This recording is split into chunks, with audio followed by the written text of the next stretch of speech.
Je me suis engagé en tant que réserviste citoyen il y a quelques années. Moi, je me suis engagé particulièrement dans la marine parce que je suis amoureux des océans. Je voyage également beaucoup, je fais de la voile, je fais du catamaran et donc ça me permet d'aller dans beaucoup d'endroits dans le monde. Et ça m'a permis aussi d'aller visiter et d'aller rendre visite aux marins sur les bases quand ils sont aussi déployés à l'étranger ou dans nos bases françaises. C'est vraiment les hommes qui m'ont décidé à me lancer dans cette réserve citoyenne. C'est vraiment en rencontrant les gens. Et c'est ça qui m'a vraiment poussé à m'engager parce qu'on avait des valeurs communes.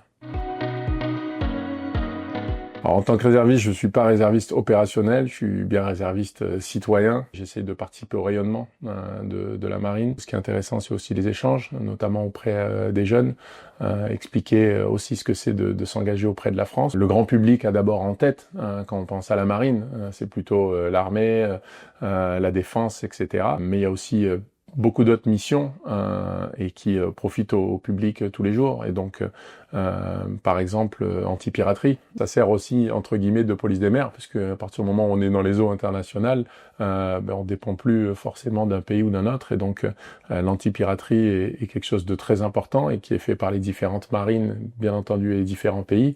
Mais la France fait un gros travail à ce niveau-là. La surveille de la pêche illégale. Et donc ça, c'est pareil, quelque chose qui, aujourd'hui, d'un point de vue écologique, est très, très important.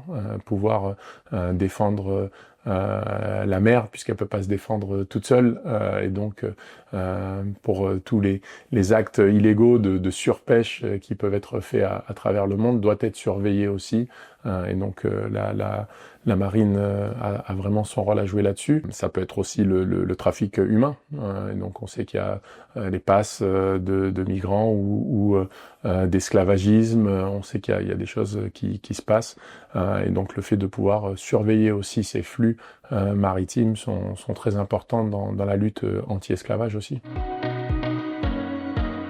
Bon, il y a beaucoup de valeurs communes entre le sport de haut niveau, notamment un sport comme le basket, qui est un sport collectif par exemple, et la marine. Déjà le travail d'équipe, c'est un sport d'équipe. Il faut travailler ensemble, tout seul on n'est rien. Le niveau d'engagement qu'on doit avoir, beaucoup de sacrifices aussi. On est beaucoup en déplacement, on est beaucoup à l'étranger. Donc il y a beaucoup de temps qu'on passe aussi loin de sa famille.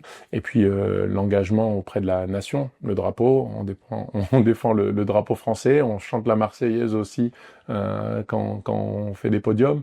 Donc et avant chaque match et chaque rencontre internationale. Donc il y a aussi le côté citoyen et français. Oui.